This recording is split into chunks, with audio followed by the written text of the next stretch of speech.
So when it came to doing the 3-yard quilts for Quiltmas, I had some decisions to make. Did I want them to be Christmassy quilts? Did I want them to be regular quilts? How did I want them to fit in? Was I gonna fit them in? And have all those answers and more with this starting video. So yes, I am gonna include 3-yard quilts, as you see by this video here today. And no, I'm not gonna make them Christmassy, because I think if I'm gonna get a quilt for Christmas, like on Christmas, I don't necessarily want it to be a Christmas quilt, because then what am I gonna do with it the rest of the 364 days of the year? Or wait until those 10, 11 months until it's time that I can use it. So I wanted these quilts to be able to still be used year round. Granted, I'm sure you could love a Christmas quilt year round, but I've still got some good fabrics in my stash that I want to include in Quiltmas, and know that they're going to be donated to that charity. That's going to be super awesome. That is the Christmas Quilts charity of one of our local quilters here. And she's rounded up, I'll have to find out how many that she got donated this year. These are gonna end up going for next year, because she's already gathered, she's made her list and delegated everything. So I'm gonna find out, I'm gonna save these, and once she gets past this year's Christmas Eve, these are gonna kick off for next year for her. So in the meantime, let's introduce this next quilt. So we're gonna be heading into Quick as a Wink 3-yard quilts, and I'm still working my way through these books. And for this one, I decided I'm gonna be doing this Roman holiday one. For these Quiltmas ones, I am trying to avoid half square triangles just so I can get them done quickly and efficiently and on time and not feel like I'm rushing myself. So we're gonna get those done. And so with Roman holiday, it has no half square triangles. It looks like it's pretty much strip pieced and ready to party. So just to see this up closer, it's got its focal print and then 2 kind of supporting background prints. And so my number 1, let me get my notes. So 2 of these fabrics I already had. One of them you've seen before. And so my first one, which is gonna be those big blocks, is going to be, this is my number 1 fabric, this like red with little cute flowers and stuff. I thought it was a good little like neutral print, good for kids, good for teens, good for adults. All ages can appreciate that fabric. And then for my number 3 fabric, you've seen this one before. You know I love my stripes, especially yellow ones. So this is going to be where the red is. So this outer border and those little like, I don't know, like connecting chains a little bit. And so I needed my background fabric, and I went to my trusty Kona section at work, and we came back with Kona water. So this is gonna be my background, and I got enough to be the backing as well. 2 birds, 1 stone. So these are all 3 gonna pair up together. I think it's gonna be really nice. It's kind of springy, kind of summery, still pretty cute. So I'm gonna get these all ironed up so we can get cutting, and then it's time to party.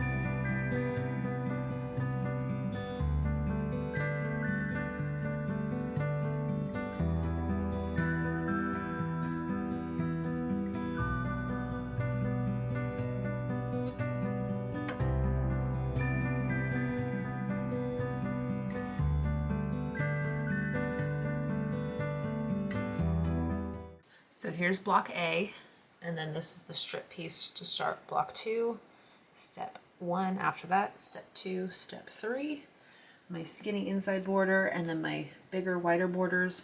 I didn't have enough of this to cut binding like I was supposed to, like I want to, is 2.5. So I think in the end, I'm leaning that this might be my binding. I have plenty more of this.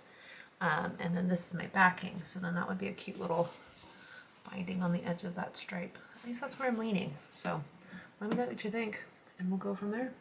But now it's time to start sewing these together and make my strip piece units.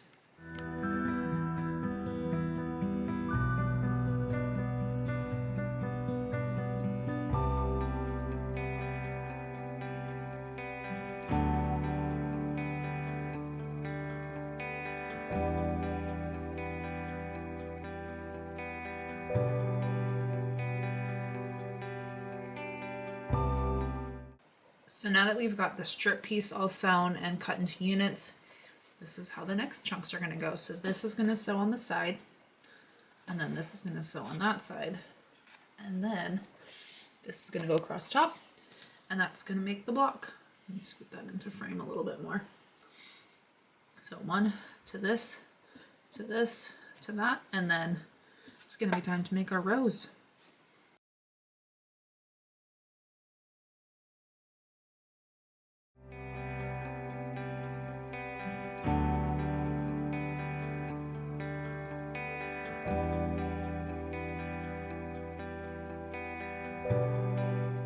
So now this block B is all pieced together, and I just have to make my rows now, which is going to be, goes 1, 2, 3, 4. I'm going to do 6 of those, because then when I connect the rows, this is going to flip over, and that'll alternate and make that like framing little shape. So I'm going to start sewing some rows, and then we'll have a middle of a quilt soon.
So I've now got the completed Roman holiday quilt. I think it turned out really fun. I love the combination of the blue, yellow, and red, probably because, go figure, those are the primary colors.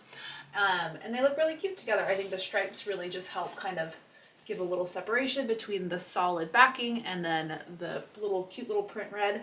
And the fact that this is a tossed print and these are just stripes, this quilt can be upside down or right side up and you'll never know. So I think it turned out super cute. It's sewed up super fast. I only cut this out like a couple days ago and it's done.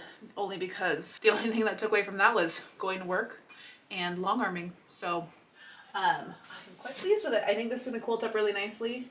And so I'll just have to think of what kind of design I want to do for it. So I'm gonna give you some up close details and then we'll be back real soon to do the quilting.